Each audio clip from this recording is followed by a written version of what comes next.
in these regions. Community engagement partnering with iRadio means engaging with communities at a grassroots levels. Your message will resonate with listeners in various locations, fostering meaningful interactions and driving brand awareness. Comprehensive coverage with stations in strategic locations like Reng, Malakal and Baliet. iRadio offers comprehensive coverage that reaches both urban centers and remote areas. Your partnership with iRadio ensures visibility across a wide geographic area. Don't miss out on the opportunity to amplify your message with iRadio. Partner or advertise with us today and make your voice heard across South Sudan. This is iRadio. When contributing to a topic on the radio, please avoid statements that may incite or promote hate. We encourage constructive points of views and criticisms that aim at providing solutions to problems facing the country. We do not want rumor mongering or information that is regarded as hearsays. We advocate for messages of peace and unity among the people of South Sudan. This is iRadio, your eye on South Sudan. راديو لأخبار الموزون التي تكون بيتمت فوقه من كل جنوب السودان ومن برا جنوب السودان. أسمع تكون لأي راديو أنا تكون في جنوب السودان.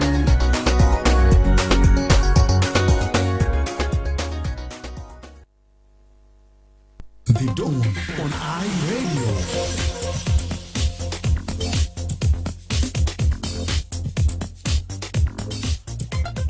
Right, a very good morning to you and welcome to the second half of the Dawn program here on our radio, a live broadcast from the capital, Juba. My name is Emmanuel Joseph Akile and it's Wednesday, the 8th of October, 2025, coming to 13 minutes now after the hour of 7. Now, today we focus on a timely conversation as the world is expected to mark the International Day of the Girl Child on October 11th. Now, it is a globally recognized day dedicated to celebrating the rights of girls and also highlighting the unique challenges they face around the world. Now, this year's theme puts the spotlight on ending child marriage and amplifying girls' voices in leadership. A message that resonates deeply here in South Sudan, where too many girls still face early marriage and also barriers to education and also decision making. Now in the studio this morning, I'm joined live by three guests who are at the heart of this year's Girls Takeover campaign. I have Anjoa Winnie Kamis, Girls Takeover participant, and also Grace Nene, a member of the Youth Advisory for Panel for Plan International, and Jane Mrema, the Gender Advisor for Plan International South Sudan. It's good to have all of you in the studio this morning. Welcome to iRadio. Thank you. Yes. Now, Jen, let me start with you. Tell us, why is the Girls Takeover campaign critical, really, for advancing girls' rights in South Sudan, especially in the context of early and forced child marriage? Yeah, thank you very much. As we are commemorating the International Day of the Girl Child, and our theme is on ending child marriage, and we as Plan International, we are full committed to ensure that the rights of the girls are observed and the girls are supported and empowered to achieve their rights. So we are supporting the Girls Takeover campaigns, and it is important because it's one of the empowerment tools we use as a plan to support the girls to be heard.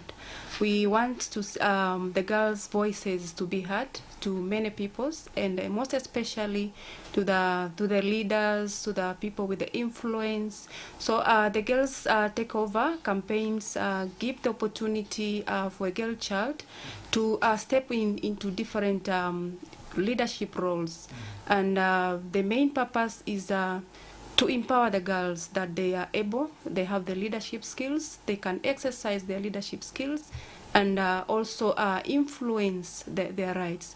So through the takeover campaigns, they are getting the opportunity to meet and discuss with different leaders at different positions, at the government, at the development partners, humanitarian partners levels, and share the concerns facing girls. So they influence what are the issues affecting them and the support they are expecting to get from the leaders so that they can address the issues of child marriages. Right. Yeah. And the girls' takeover campaign, is it the first of its kind, or it's been happening every year? It has been happening every year, and we had been able to engage with a number of girls, and we have successful stories from many girls, how they have been able to learn and also to participate as the girls advocates to reach many girls, to, running community campaigns on the girls' rights and supporting the peer-to-peer mobilizations, and also influencing the parents and the community leaders and the government leaders and other leaders at different levels. Yeah. Right.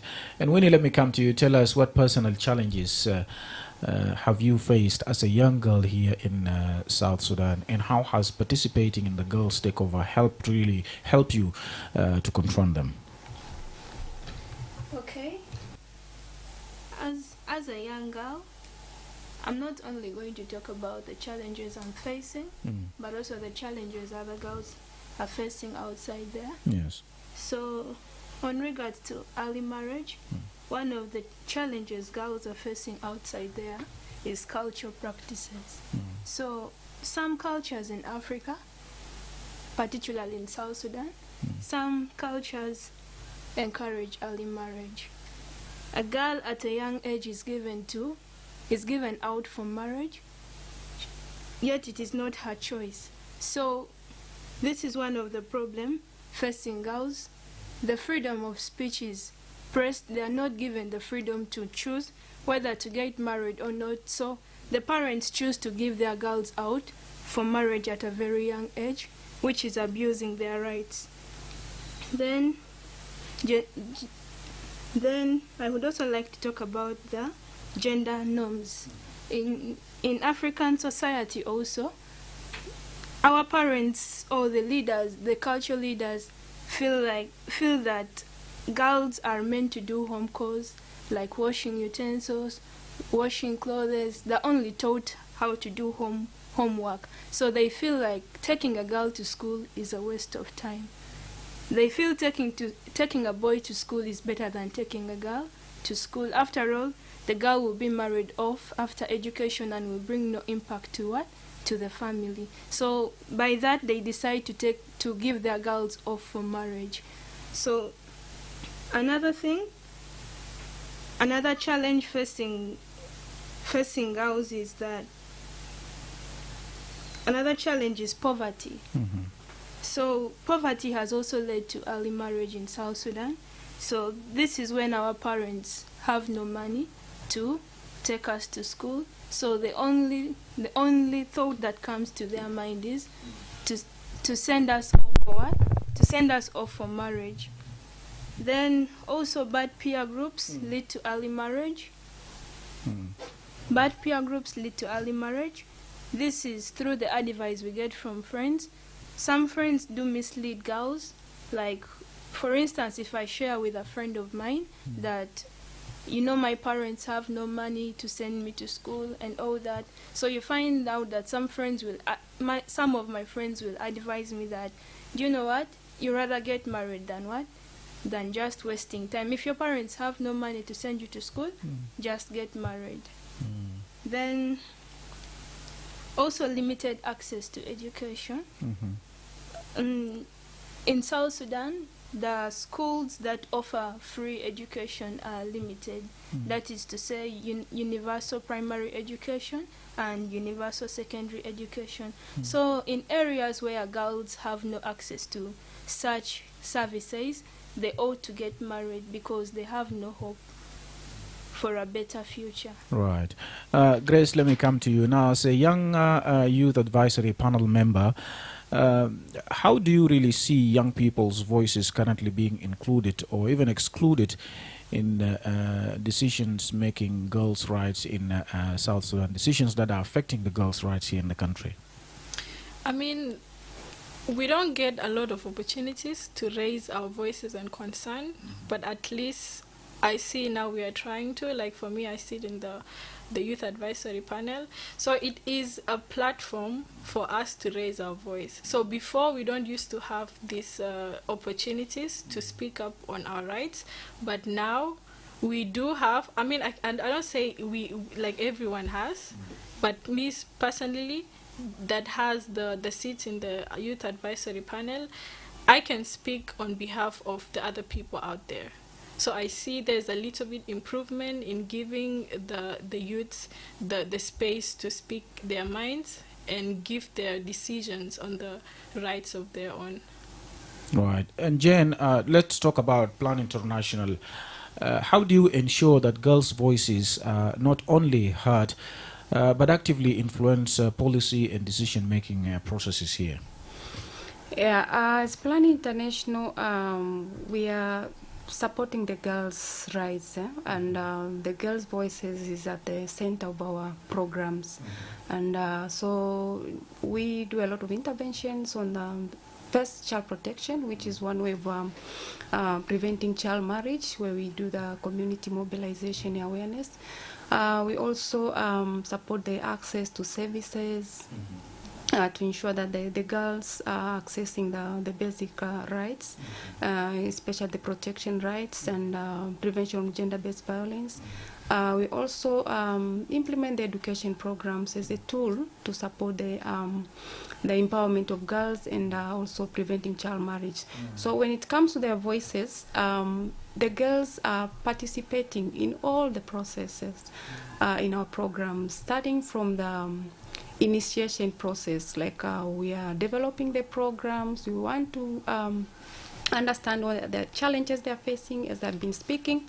So they are parts and parcel of the process, from the identification of the issues. What are the causes, and how we work together to address to find a solution to the issues. So they are participating on the process. So when it comes to policies and influence, they are also taking part at different levels. Starting at the community level, where I said about the projects implementation, but also they have been taking leads in child-led and youth-led advocacy sessions at different levels. As Plan International, have been supporting the Children's and the Young People's Parliament, which is a platform for young people to raise their voices. And they've been meeting with the different leaders at the county level, at the state level, and even at the national level, to represent other children, the rights of the other children, the concerns of the other children. So that's how we have been supporting, and we are supporting the girls and the voices of the girls and the children. Yeah. Right. And talking about implementing this education program, are we talking about level of Juba alone, or also in other parts of the country as well? Our programs, we're implementing programs in 6 states, and it's not only at the Juba level, it's also at the different state levels. Yeah. Right. Now let me come to you, Winnie, again. How does stepping into a leadership space today make you rethink what girls in your community can really achieve? I think stepping on this leadership throne today, I feel like I'm advocating more for girls. First of all, I'm raising the voice of the voiceless. Many are oppressed outside there, but they don't have the voice to speak up. So I feel as a girl, I am doing what they can't do. So by doing this, I believe there will be change, and this is what they will benefit from. Right. Now let me come to Grace. Grace, tell us, what role do you think youth-led advocacy, just like what you're doing, plays in shaping societal norms around early and forced marriage? They bridge the gap between the youth and the the people in charge of making the decisions, because we believe that not all of us can, stand up and go and ask for our rights, because that will be impossible. So the youth advisory panel or the youth initiative, they link up the youths, and for example, us and Plan International, we help them, we tell them what the youths are facing, because we are young people and they're a little bit, older. So we lead them in decision making. We tell them this is what the youths are facing. And for them to be able to engage with the youths, they're supposed to talk to them in this and this manner. So the youth platforms bridging the gap helps them understand more about the youths, because we know these days youths are very aggressive. It's very hard to understand them and all that. So the youth initiative, they act as role models to the youths as well, because some of the youths believe that they cannot do this and these things. So when they see their peers standing up in the midst of elderly people, standing up, participating in voluntary work, they get inspired. They'll be like, okay, if my friend can do this, I can do this. So it just helps spreading the message out there for the youth. Right. And is you considering the use of social media, because now we're talking about this issue of advocacy, young people, many of them are now on social media. So is there any platform, or is there any plan to ensure that you also advocate positively to ensure that you convince them to use social media positively? Yeah, we do our social media campaigns as well. And they're also sometimes training for the youth on how they're supposed to use their social media positively, because we believe it's a very powerful tool for spreading the word. And if we see the young people are not using it positively, it will cause a lot of chaos here and there. So during our social media campaigns, we also encourage them as we are spreading the message out there on how to use their social media positively to get knowledge instead of, spreading chaos. Right. And now, Jane, what challenges exist in shifting deeply the issue of cultural norms that limit girls' participation in leadership, and also how does this campaign really address them? She earlier talked about the issue of cultural norms. What would you say from the perspective of Plan International? Yeah, the most challenging part is the time, I can say, because challenging the harmful norms, changing the perceptions, the cultural practices takes time. And we as Plan International, we are working with the communities through community-led actions, engaging the community leaders, religious leaders, parents, to raise awareness on harmful practices. And we are still believing that it will change, but it requires a lot of time investment as well, but also a commitment, a collective commitment. So I can say the time, and we are not saying that will not achieve, but it requires time. So we need to be patient, but also it needs the collective actions and community engagements to address the challenges. Right, yeah. Right. And we now, if you could challenge one deeply rooted cultural or societal belief about girls, what would it be and why? Because if you're now to address elders, to address chiefs, to address parents, guardians who at some point, sometimes, especially in the rural areas, do not believe in the importance of education when it comes to girls, what would you tell them? Well, I would tell them to allow their girls study, because when a girl is exposed to education, she really learns a lot. First of all, she is empowered, and her potentials are what? She is empowered and she can become a great leader. So sending her off for early marriage is not a good option. So it's better to send her for school, and if in case the parents are having no money, there are a lot of opportunities outside there, scholarships. So this girl can apply for a scholarship and study freely, because there are very many organizations providing scholarships for girls, and also maybe because there are other girls who feel they can't make it in school, there are also other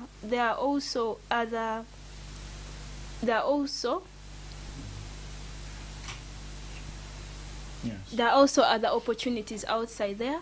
Like some organizations also offer entrepreneurial coaching, so she can go and learn how to manage business. She can also go for other vocational skills like bakery, catering, rather than getting married, because this will help her in the nearby future rather than early marriage. Right. And Grace, let me come to you and tell us, how can young people like you support girls in their communities to take leadership roles and also speak out against harmful practices? Well, for us to support each other, we have to be role models to each other. And we have to make sure that we have peer-to-peer education, but not on the bad things. And life is a journey. If you have a friend that is going through something, you have to make sure you stand up for your friend in the right way. We cannot see our fellow people doing something wrong and we don't intervene. So we all have the responsibility to change someone's life in a good way.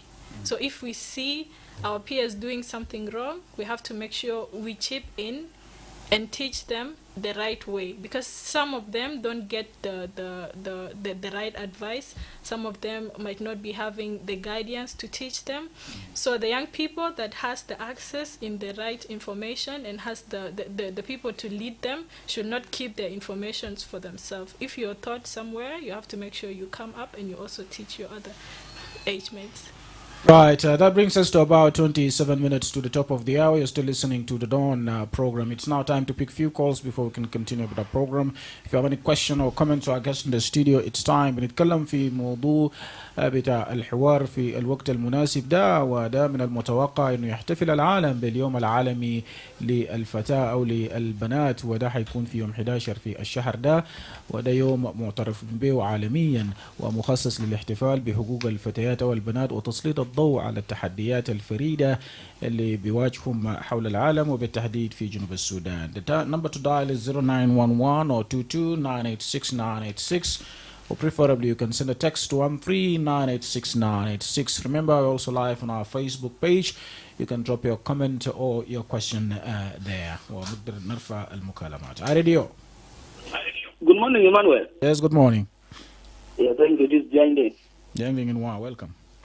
Yeah, actually, I want to ask the guys, these young girls suffered a lot in the country. As long people still doesn't understand what rights do they have, as long the world is even celebrating these days, being recognized as they deserve the right in the society.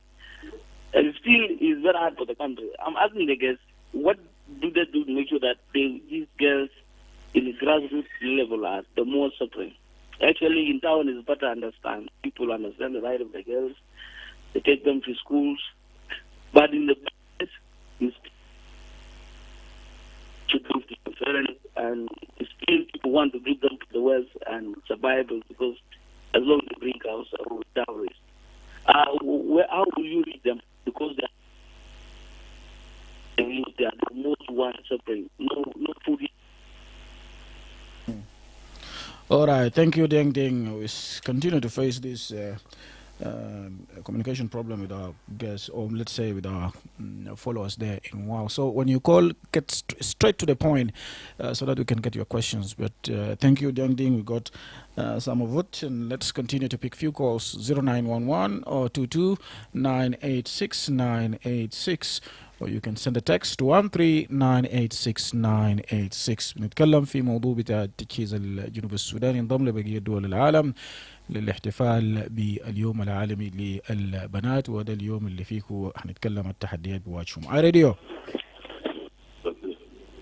راديو سليمان من هيك يا إمام الجزر أكيد. تفضل سليمان من هيك. أنا شفت المدير بتاع الاستوديو، أنا بحبه، أنا بتاعه. أنا عندي سؤال بمشي لهم هناك طبعا هم قاعدين يتصلوا بيوم انا من الفترات يعني. فانت لو شفت جنوب السودان 70% طبعا عندها كل شباب واكثر من كمان كل بنات، يعني انت كان بوبليشن بتاعنا بنات يا كتار. ف هم بيعرفوا يعتذر عشان هم بيميك شو بانه بنات لسه مثلا في رجال او قل مدارس ده عشان ممكن يرجع تاني ورا في المدرسه ده ما يقدر يحسنوا الليميت. sometimes كان جوزي بنيا ده خلاص كان فاد بتسجد وبيلوس هوب عشان بيرجع تاني في المدرسه. دورتهم من شنو هم كبنات عشان بقدر بيعملوا انكارجمنت لاخواتهم من ده عشان كده يرجع ورا في مدارس. بعدين هم براسلوا يعطوا رساله لابوهات بتاعنا بالذات وامهات بتاعنا لانه شغل انه يعني علاقه بالثقافات بتاعنا سمتان. انت بتقول بنيا في 18 في 17 15 بيترجوا لي راجل طوالي وده بيربط نفسه مع الثقافات بتاعنا. هم بيرسلوا شنو لاسر بتاعنا عشان كده يسيبوا حاجات دي لانه بنات ذلك كان بنيا واحد قرا مناو ده 10 راجل او 100 راجل. فمي سؤال بتاعي. All right, thank you. That's what with us, Suleiman from Haitarawa here in Juba, talking about youth. Consists more than 70%, and most of them are actually girls here in South Sudan. So, how can you, as someone who's doing this advocacy and even Plan International, what role can you play to ensure that girls remain in school and to persuade them actually to go back to school, especially for those who sometimes are forced by their parents to marry, but then they now don't feel like going back to school? What can we do? What message do you have to parents to ensure that girls continue with their education? Radio. Yes, Emmanuel. Yes, Deng Deng. Yeah, I hope my question was not clear because of network. Yes, you can repeat. Go ahead. Yeah, I was saying most of the girls suffering nowadays, these teenagers they are talking about are in the grassroots, are in the villages. So I'm asking them, how do they make sure they reach there and support them with a different component? Not only creating awareness, but there are causes of all these young girls being actually forced marriage, dropping out in the schools. One of it is poverty.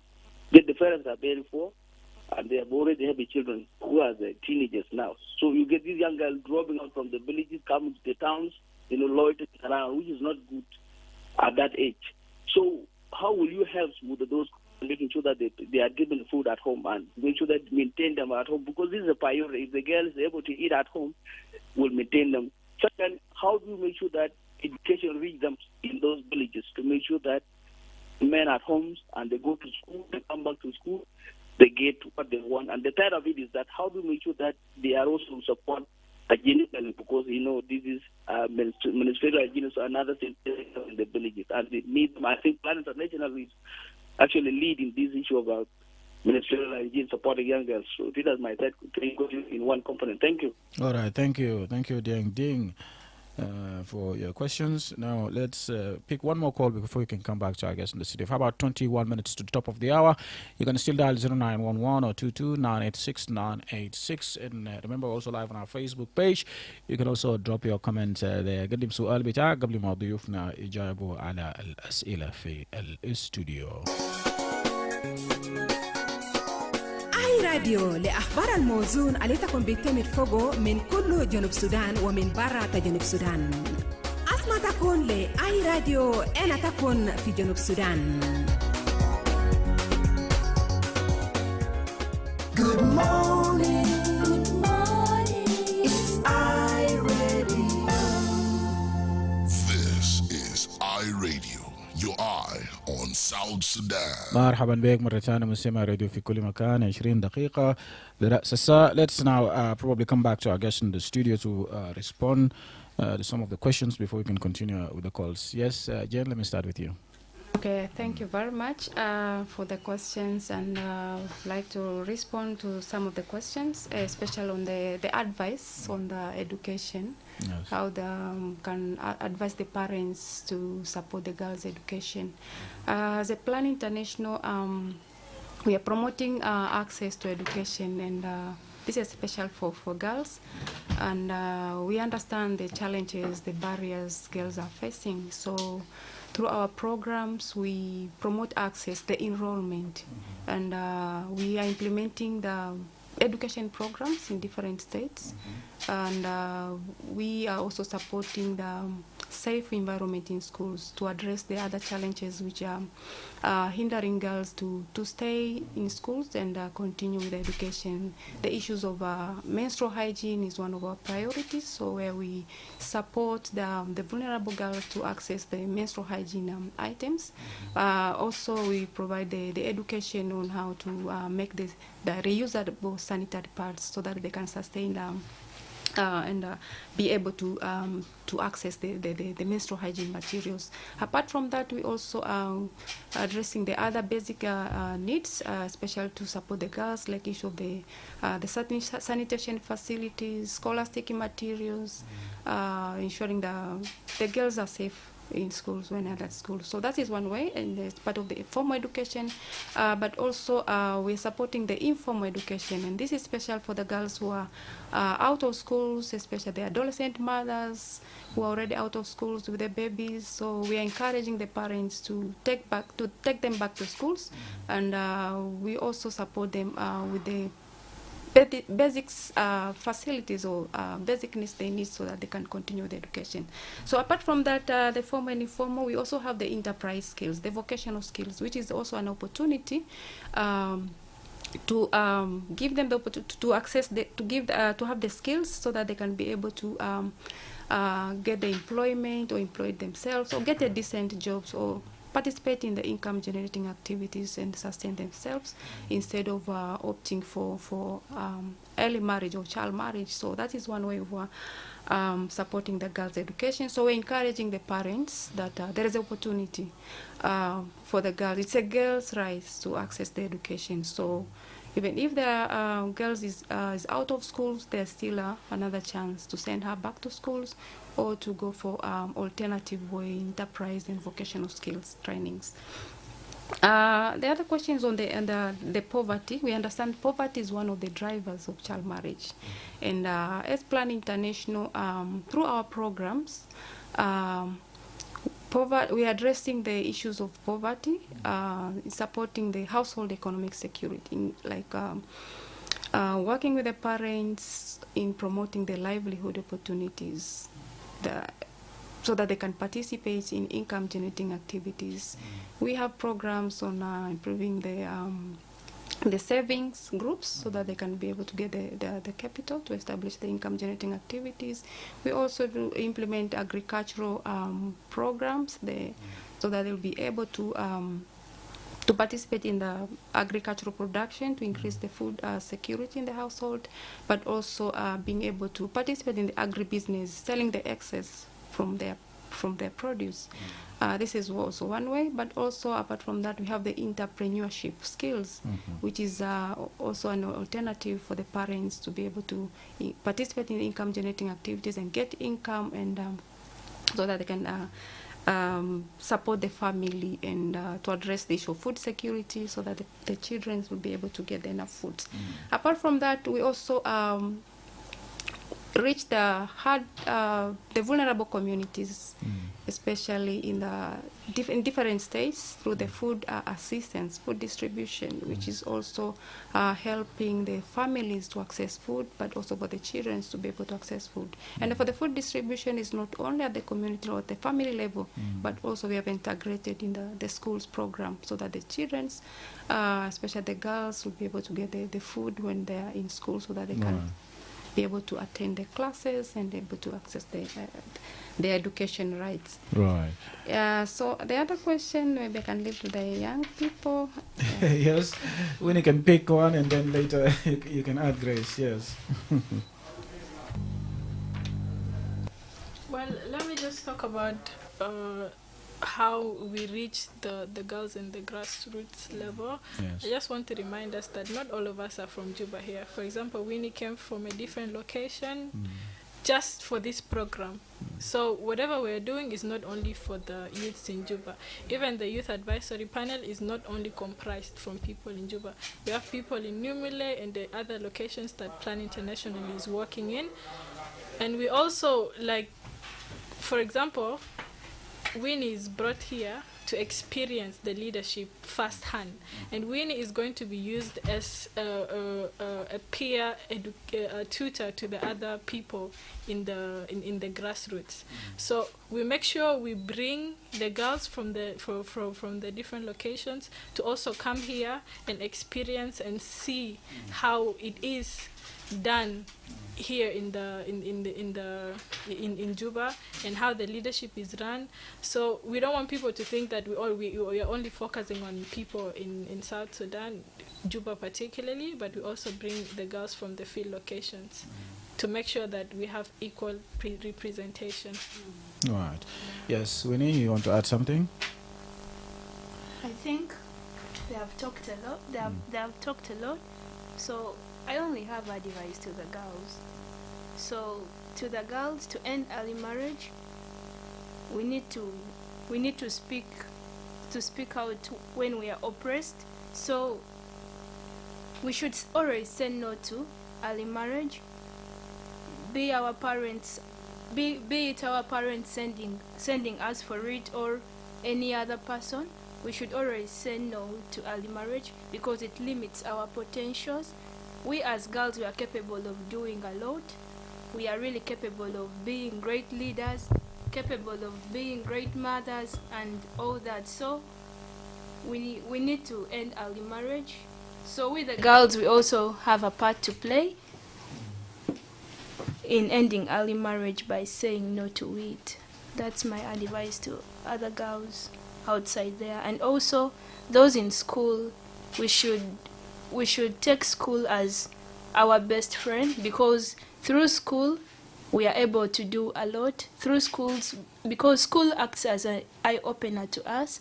Through schools we learn a lot and we get very many opportunities, and we also become great people outside in the nearby future. So that's my advice to girls. Right. And Jen, let me ask you this question. How do you balance empowering girls to take visible leadership roles while also ensuring their safety and protection in their communities, the role that the Plan International is taking?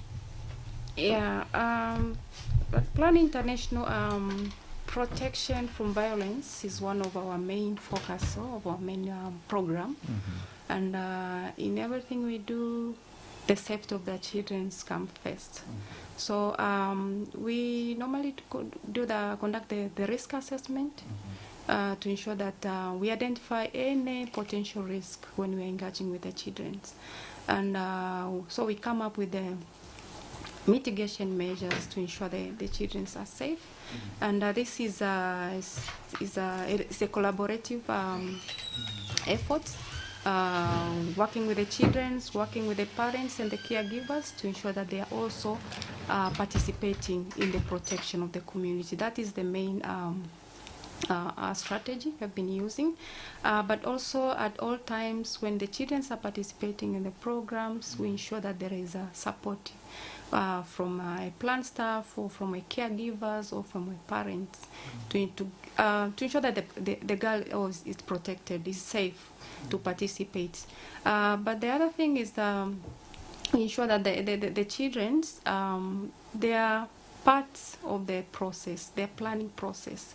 It's not like they have been giving the information to talk or what. They are participating in defining the objectives, the goals, and everything we do when concerning their rights. Yeah, that is the main strategy I've been using, and it is really working well. That the child participation, the child protection comes first. Yeah. Right. And Grace, what has been the most inspiring lesson you have learned from the Girls Takeover campaign about girls' agency and also leadership potential? Well, my experience in the Girls Takeover campaign was literally imagining being a leader is one thing, and sitting in the table of a leader taking over their office is another thing. So I learned a lot of things from the takeover, that is not about, because we often blame the leaders. They say if you're not in the shoe, you not know what is in the shoe. So getting the opportunity to take someone's seat for a whole day taught me that,